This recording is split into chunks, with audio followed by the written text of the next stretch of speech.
She was a human, lost in a world of teeth and claws, where one wrong step meant death. The Alpha King, a creature of pure fury and power, gave her one command: stay away from me. He was the storm she couldn't survive, and he was the only shelter she had. What happens when the most feared being in the forest becomes the only thing standing between a fragile girl and the darkness that hunts her? This is a story of forbidden resilience, of a strength that blooms in the shadows, and a connection that defies the oldest of laws. Before we witness Alara's journey unfold, make sure to subscribe to the channel, like this video, and turn on notifications. This helps us bring more inspiring stories of courage and transformation right to you. The forest was a cage of shadows and whispers. Alara's heart hammered against her ribs, a frantic bird trapped in the bone prison of her chest. Every snap of a twig, every rustle of leaves, sent a fresh jolt of terror through her. She was lost. Hopelessly, utterly lost. The maps she'd studied, the trails she'd memorized, they were meaningless in this primordial expanse where the trees themselves seemed to watch her with ancient, malevolent intent. She had been on a solo hiking trip, a chance to prove her independence after a lifetime of playing it safe. But a sudden rockslide had sent her tumbling off the known path, and now, hours later, the air had grown cold and thick with a scent she couldn't place. Pine and musk and something else, something wild and dangerous. A low, guttural growl rumbled through the clearing, so deep she felt it in her teeth. Alara froze, her breath catching in her throat. From the inky darkness between the pines, eyes emerged. Not one pair but several, gleaming like molten gold in the twilight. They were wolves, but impossibly large, their muscles coiled beneath sleek, shadow-dark fur. They moved with a chilling, intelligent grace, surrounding her. Terror turned her limbs to lead. She was going to die here. This was it. The largest of the creatures, a massive black wolf with a scar running over one eye, stepped forward. The others parted for him, their postures shifting from predatory to deferential. The air shimmered around him, a heat haze distorting the night. There was a sound of cracking bone and shifting flesh, and where the wolf stood, a man now rose. He was towering, built of pure, raw power. He wore only a pair of dark, low-slung pants, his torso a canvas of hard muscle and old scars. His hair was as black as his wolf's pelt, and his eyes were the same piercing, predatory gold. This was no man. This was a king. Alara could only stare, her mind refusing to process what she was seeing. Human. His voice was a gravelly growl, laced with pure venom. You have trespassed onto sacred ground. You have smelled what you should not. Seen what is forbidden to your kind. He took a step closer, and Alara stumbled back, hitting the rough bark of a tree. The other wolves, still in their beast forms, snarled, their lips pulling back from terrifying fangs. Please, she whispered, the word barely audible. I'm lost. I didn't mean to. Your intentions are meaningless, the Alpha King cut her off, his gaze sweeping over her with disdain. Your very presence is a poison. Your fear stink is an insult. He was close enough now that she could feel the heat radiating from his body. He leaned in, his nose almost touching her hair, and inhaled deeply. A flicker of something unreadable, confusion, shock, crossed his harsh features before it was replaced by a deeper, more profound anger. What are you? He murmured, more to himself than to her. He straightened up, his expression hardening into a mask of cold authority. The law is clear. Any human who discovers us must be eliminated. It is a mercy compared to what others would do. One of the wolves, a gray-speckled male, took an eager step forward, saliva dripping from its jaws. The Alpha King didn't even look at it, but he raised a single finger. The wolf immediately whimpered and backed down, tail tucked. The king's eyes locked back onto Alara. Her own tears finally fell, tracing clean paths through the dirt on her cheeks. She didn't beg again. She just looked at him, her green eyes wide with a terror that was somehow, beneath the surface, edged with a defiant spark of life. He stared at her for a long, agonizing moment, the silence broken only by the panting of the wolves and the frantic beat of Alara's heart. The internal conflict was a storm in his golden eyes. Tradition demanded her death. Instinct, some strange, buried instinct he clearly despised, screamed something else. Finally, he snarled, the sound tearing from his human throat with bestial fury. "Stay away from me," he growled, each word a shard of ice. The command was absolute, a threat and a promise. He turned to his pack. "We return to the Stonehaven Denver. Bring the human." Elara gasped. You're not going to kill me?" He didn't look back. "Do not mistake this for mercy, girl. You are a problem, and I will decide what to do with you. Now, move. If you fall behind, they will not wait for you." The journey that followed was a blur of terror and exhaustion. The wolves moved with an effortless, ground-eating lope, and Elara, her city legs weak and trembling, struggled to keep up. The Alpha King, Kale, as she heard one of the others address him, never once looked back to check on her. He was a silhouette of simmering rage against the moonlit path. But every time she stumbled, every time a branch snapped under her foot, his shoulders would tense. He was aware of her every movement, every ragged breath. He had taken her in, this fragile, confusing human, against his own will, against his own laws. And as they descended into a hidden valley, towards the flickering fires of a settlement nestled among colossal standing stones, Elara knew one thing for certain: her old life was gone. Her survival now depended on navigating the treacherous, unpredictable will of the Alpha King who hated her very existence. The real danger was only just beginning. The Wolves' Den. The Stonehaven Den was not a village. It was a fortress carved into the heart of the mountain itself. Torches flickered in sconces driven into the stone, casting dancing shadows on faces that were all hard lines and harder eyes. As Kale, the Alpha King, led their strange procession through the central clearing, a thick silence fell, broken only by the crackle of the great central fire. Every single person stopped what they were doing. Warriors sharpening knives, women mending hides, children play wrestling near the fire, all froze. Their collective gaze was a physical weight, pressing down on Elara. It wasn't just curiosity. It was suspicion, hostility, and a deep, ingrained prejudice. She was a contaminant, a flaw in their perfect, powerful world. Kale didn't address them. He didn't have to. His authority was a cloak he wore as naturally as his own skin.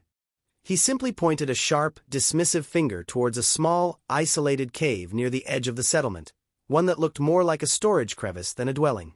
"That is where you will stay," he stated, his voice devoid of any emotion. "You do not leave it unless commanded. You speak to no one. You look at no one. Is that understood?" Elara just nodded, her throat too tight for words. A woman with sharp features and silver-streaked black hair stepped forward. She held herself with an air of authority that was second only to Kale's.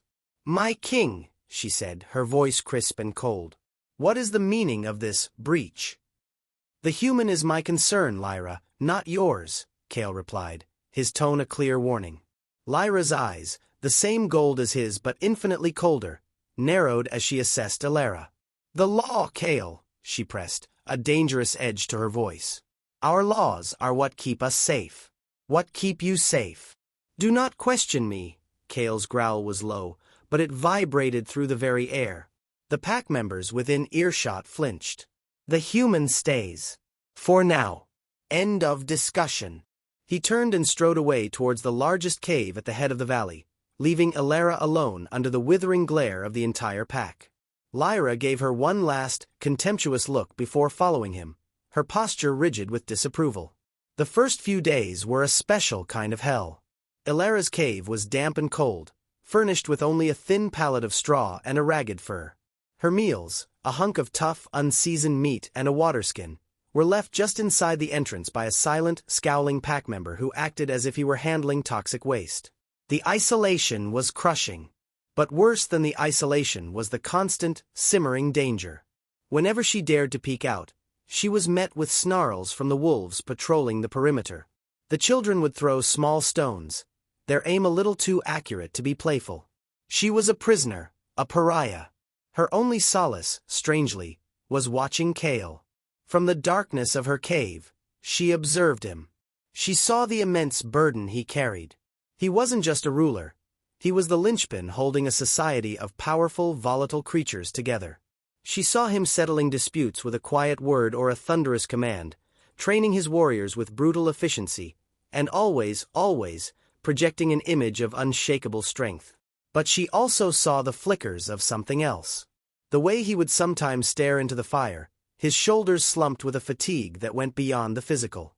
The way he would rub the old scar over his eye, as if it pained him. He was a king, but he was also a prisoner of his own crown. One afternoon, a sudden commotion broke the tense routine. A young boy, no older than 10, had been brought back from a border patrol, his leg bent at a sickening angle, a deep gash bleeding profusely. His mother's wails echoed through the Denver. Their healer, an ancient man with gnarled hands, was away gathering herbs. Panic set in. They were werewolves, with accelerated healing, but a wound this severe on one so young could still be fatal or lead to a permanent limp, a death sentence in their world. Elara watched from her cave as they fumbled, trying to staunch the bleeding with cloth that quickly turned crimson. Her own fear was a living thing in her chest, but it was suddenly overshadowed by a different instinct. A memory of her former life, before she was just a lost hiker. She had been a certified EMT, putting herself through school while working 2 jobs. She knew trauma. She knew how to stop bleeding. This was a direct violation of Kale's command. To leave her cave. To interfere. But the boy's cries were shredding the air. Taking a breath that did nothing to calm her racing heart, Elara stepped out of the shadows. The reaction was immediate. Growls erupted around her. A large warrior moved to block her path. "Get back, human filth," he snarled. "I can help him," Elara said, her voice trembling but clear. She met the warrior's eyes, trying to project a confidence she didn't feel. "I know how to stop the bleeding. Please." The boy's mother looked up, her face a mask of tears and desperation. "Let her try," she screamed. "My son is dying." It was that raw maternal plea that created a crack in the pack's hostility. The warrior hesitated, looking towards the Alpha's cave. And then Kale was there.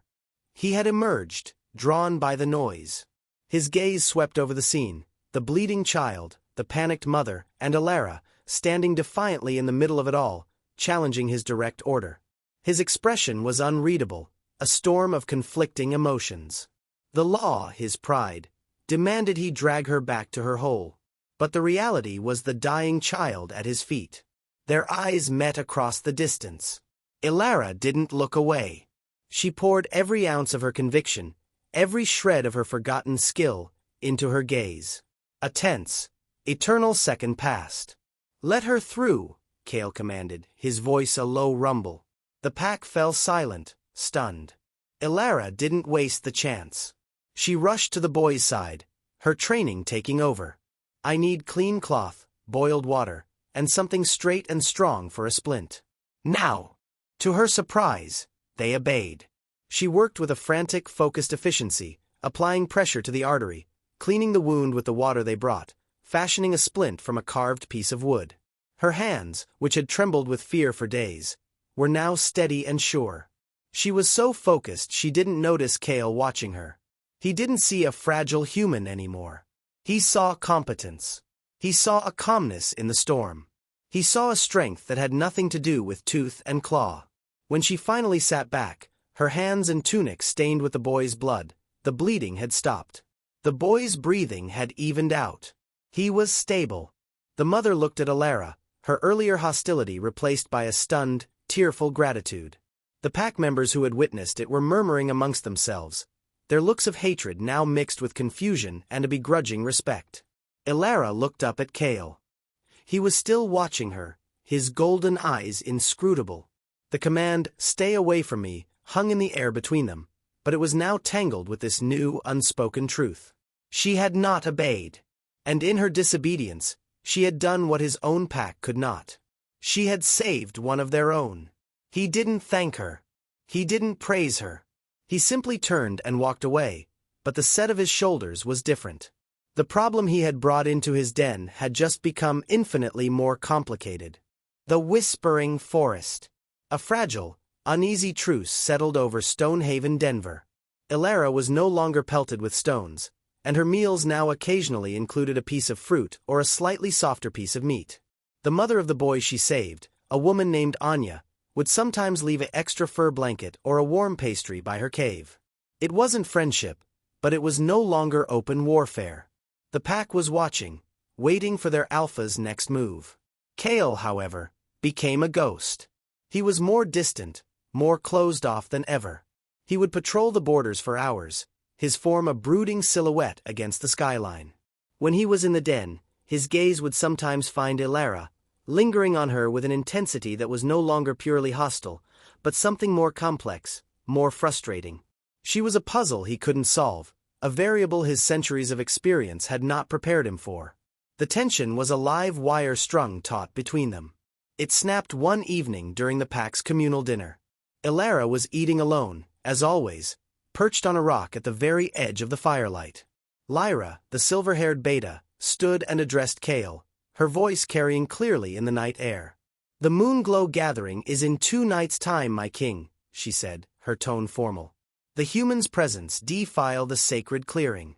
Her human scent will offend the moon goddess. She cannot remain in the den during the ritual." Murmurs of agreement rippled through the pack.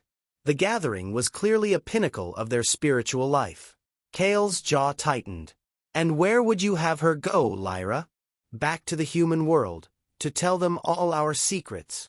"Perhaps the old outpost in the Whispering Forest," Lyra suggested smoothly, a calculated gleam in her eye. "It's secure.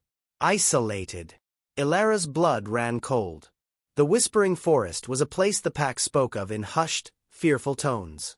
It was a neutral zone, a place of ancient wild magic that even they feared to tread too deeply. It was also rumored to be hunting ground for the Shadow Fang pack, a rival, brutal clan known for their savagery. Kale's eyes flickered to Ilara. He saw the panic she tried to hide. Sending her there was as good as a death sentence, and they both knew it. It was Lyra's way of forcing his hand, of making him choose between his inexplicable protection of the human and the purity of their traditions. A deep, internal struggle warred within him. To keep her was to defy his beta and challenge the faith of his people. To send her away was to condemn her. He stood up, his presence silencing the crowd. "The human stays," he declared, his voice leaving no room for argument. "The goddess judges strength and heart, not scent. If her presence offends the ritual, then let it be on my head." A stunned silence followed. Lyra's face was a mask of cold fury. Kale had not just protected Ilara, he had publicly championed her, placing her potential worth above the pack's ancient customs. The fracture between him and his most trusted advisor was now open for all to see. Later that night, Ilara was jolted from a fitful sleep by the sound of her cave entrance being unblocked. Kale stood there, outlined by the moonlight. "Come," he commanded, his voice gruff. Heart in her throat, she followed him out of the den and into the forest, but not towards the dreaded Whispering Woods. He led her to a high ridge overlooking the entire valley. The moon was full and brilliant, bathing the world in silver. "Why did you do that?" Ilara asked, her breath misting in the cool air. "Why defy your own people for me?" Kale didn't look at her. He stared out at his kingdom, his profile sharp and haunted. "I am the Alpha King. I do not need to explain my decisions to a human," he said, but the words lacked their usual bite. "Was it because I saved the boy?" she pressed, a new-found courage sparked by his earlier defense. He was silent for a long time. "It is because you are a question I have not yet found the answer to," he finally admitted, the confession seeming to cost him greatly. "When I first caught your scent in the woods, it was not just fear I smelled. There was something else. Something old. Familiar. It is a scent that should not exist on a human." This was the revelation Ilara had been waiting for, the key to his contradictory behavior. "What does it mean?" "I do not know," he snapped, frustration boiling over. He finally turned to face her, his eyes blazing in the moonlight. "For a century, I have led this pack with absolute certainty. I know my enemies. I know my allies. I know the world." Then you stumble in, smelling of fragility and city streets, and yet, you carry the ghost of something that speaks to the very core of my being. It makes no sense. It is an impossibility. He took a step closer, his gaze searching her face as if seeing her for the first time. Who are you, Ilara? The sound of her name on his lips, spoken not as a curse but as a genuine question, sent a shiver through her. It was the first time he had ever used it. I'm nobody, she whispered. I'm just lost. You are more than that, he growled, his voice dropping. The way you saved that boy. It was not luck. It was strength. A different kind of strength. A resilience I have not seen. He gestured back towards the Denver. They see a weak human. But I am starting to see a survivor. In that moment, the wall between Alpha and prisoner, between wolf and human, crumbled just a little. He wasn't looking at her with disdain or even pity. He was looking at her with a dawning, reluctant respect. But the moment was shattered by a long, mournful howl that echoed from the direction of the whispering forest. It was not one of their own. It was a hunting call, cold and alien. Kale's head snapped up, his body instantly rigid, every trace of his momentary vulnerability gone, replaced by the fierce alertness of a predator. The call was answered by another, and then another, forming a chilling chorus. The Shadow Fangs, Kale said, his voice a deadly whisper. They are closer than they have ever been. They are testing our borders. He looked at Ilara, and the unspoken truth hung between them. Lyra's suggestion to send her to the outpost hadn't just been about the ritual. It would have led the Shadowfangs right to their most vulnerable, isolated target. The internal threat was now aligning with the external one. The peace was over. The real war was beginning. And Ilara, the human who smelled of ancient mysteries, was now at the very center of it. The heart of the pack. The howls from the whispering forest changed everything. The den, once a place of simmering internal tension, now unified under a single palpable threat. Warriors sharpened their claws on stone, scouts came and went with grim reports, and the air itself crackled with a volatile mix of fear and readiness. The Shadowfangs were massing, and an attack felt inevitable. In this climate of war, Ilara's status shifted from unwanted guest to potential asset. Her actions with the injured boy were no longer just an anomaly, they were a skill. Kale, breaking from tradition once again, made a shocking decree. The human will assist Anya in the healing lodge. She will prepare poultices, boil water, and tend to the non-critical wounds, he announced to a small group of his senior warriors, including a seething Lyra. It will free our healers to focus on the magic required for the more grievous injuries to come. Lyra opened her mouth to protest, but Kale cut her off with a look that could freeze lava. This is not a discussion. We use every resource we have, even the unexpected ones. And so, Ilara found herself with a purpose. In the smoky, herb-scented confines of the healing lodge, she was in her element. Anya, grateful for her son's life, became a quiet ally, showing her which plants promoted clotting, which brews fought fever. Ilara's human knowledge of hygiene and triage merged with their mystical remedies, creating a more efficient system. She worked tirelessly, her hands, once soft, now calloused and stained green from crushed leaves. She saw the doubt in the other pack members' eyes slowly erode, replaced by a pragmatic acceptance. She was useful. She was not a liability in this time of crisis. The night before the expected attack, Kale found her outside the lodge, bundling yarrow stalks. The moon was a sliver in the sky, the den eerily quiet. You should be resting, he said, his voice less of a growl and more of a rumble. So should you, she replied without looking up.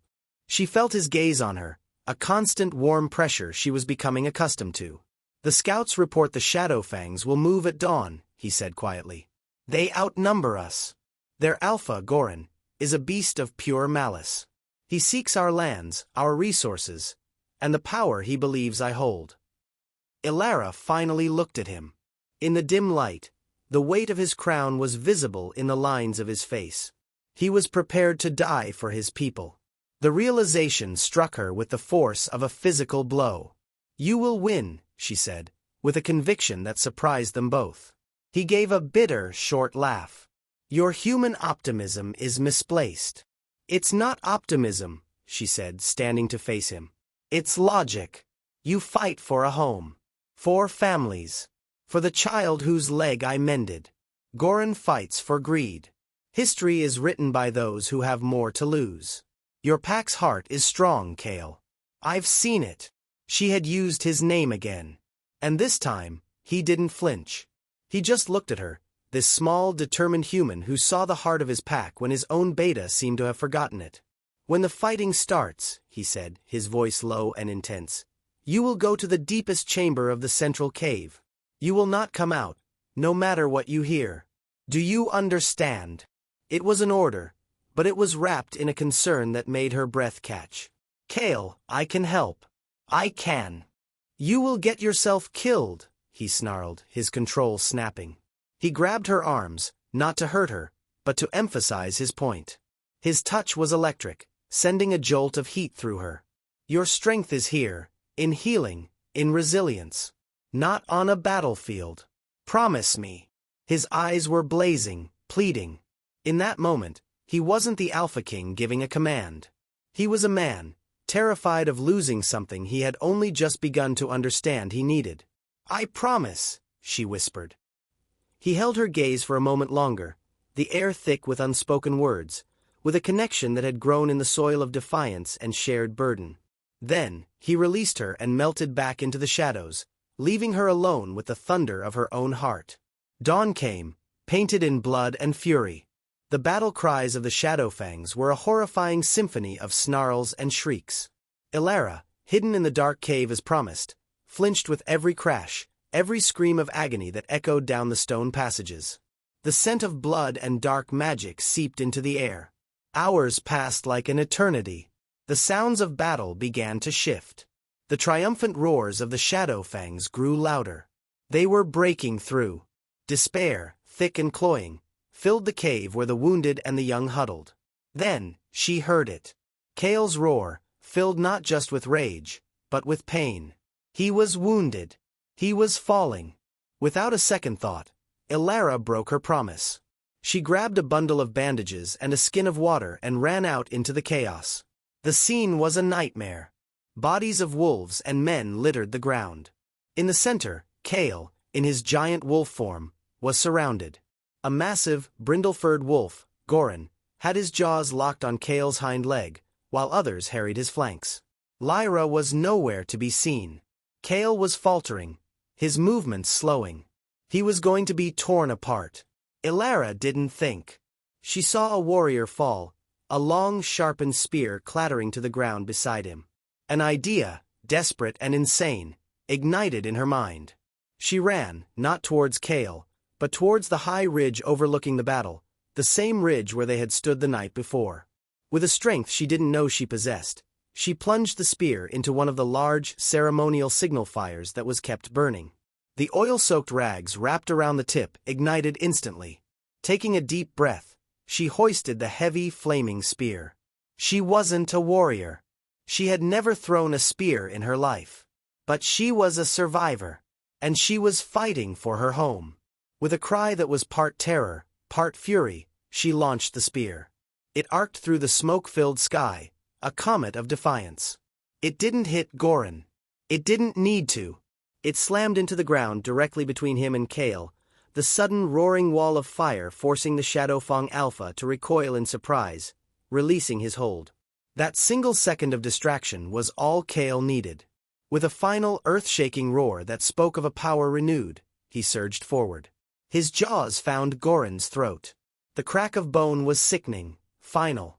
The death of their leader broke the spirit of the Shadowfangs. Their attack crumbled, and they fled back into the forest, pursued by the vengeful warriors of Stonehaven. The battle was won. Silence descended, heavy and thick with the cost of victory. Kale, bleeding from a dozen wounds, shifted back into his human form. He stood, panting, and his eyes immediately scanned the battlefield, ignoring the cheering that began to rise around him. They found her. Ilara, standing on the ridge, her small form silhouetted against the rising sun, her hands still raised from her throw. He moved through the carnage, his gaze locked on hers. He didn't stop until he was standing before her. He was battered, bleeding, and more magnificent than she had ever seen him. "You broke your promise," he said, his voice raw. "You were losing," she replied simply. He looked at the smoldering spear, then back at her face, at the soot and determination smeared across her features. He saw the human who had not cowered, but had fought with the only weapon she had, her mind and her indomitable will. The entire pack was watching, holding its breath. Kale, the Alpha King, then did something no one had ever seen him do. He reached out, his bloodied hand gentle, and cupped her cheek. "You do not smell of fear any more, Ilara," he whispered, his voice for her alone. "You smell of home." He turned to his pack, his arm dropping to encircle her shoulders, pulling her to his side in a gesture of possession and protection that was as clear as any royal decree. "This human," his voice boomed strong and clear across the valley, "came to us as a stranger. She was met with hostility and fear. But she did not break. She healed our young. She strengthened our resolve. And today, with the courage of a true warrior, she helped defend our home." He looked down at Ilara, his golden eyes soft with emotion that was no longer a mystery. "She is not human filth. She is not a problem. She is our strength. She is pack." A roar of approval erupted from the survivors, a sound of pure, unadulterated acceptance. It was a sound of healing, of a pack made whole not just by victory in battle, but by the inclusion of a different kind of strength. Lyra, emerging from the sidelines with a shallow cut on her arm, watched the scene. Her face was unreadable, but the fight in her eyes was gone, replaced by a weary acceptance. The king had spoken. The pack had agreed. Ilara looked out at the faces of the wolves and the people who were now her family. She had come into this world lost and afraid. She had been told to stay away. But through perseverance and an unyielding heart, she had not just found shelter. She had found her place. She had found her home in the most unlikely of places, in the fierce, loyal heart of the Alpha King and his pack. Her transformation was complete. She was no longer just a human girl. She was one of them.